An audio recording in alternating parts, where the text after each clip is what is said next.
Welcome back to Rising Orchards. We're so glad you're here. Today we're going to do a how-to video on how to rot some apples. This display here can turn into something like this. Watch and find out. What we've got today? A heap of Dollar Tree apples. You want to make sure that you use these from the Dollar Tree. Dollar Tree is nice and cheap. Dollar Trees are easy to find, and if you cannot get them in your store, you can have them shipped to your house. Or pick them up at the store for free. So now that you've acquired your apples, let's see what else we need. I really do recommend the silicone little tongs here.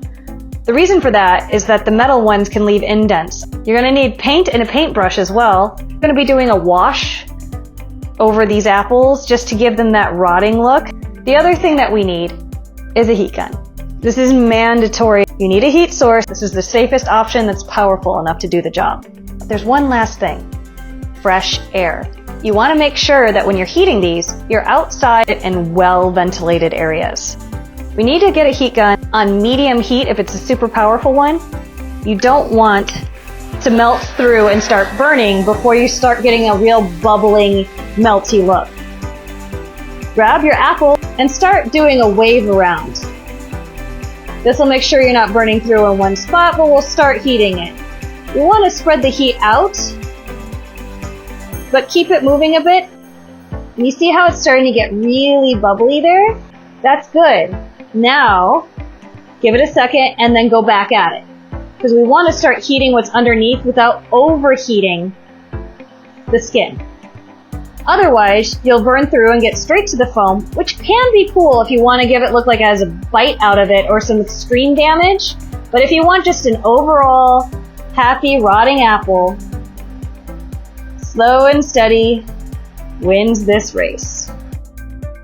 You want to make sure that you start pushing in its areas because you will end up with it hardening again if you don't. Now I think you're starting to see some really great texture happening here. So now we're moving on to paint.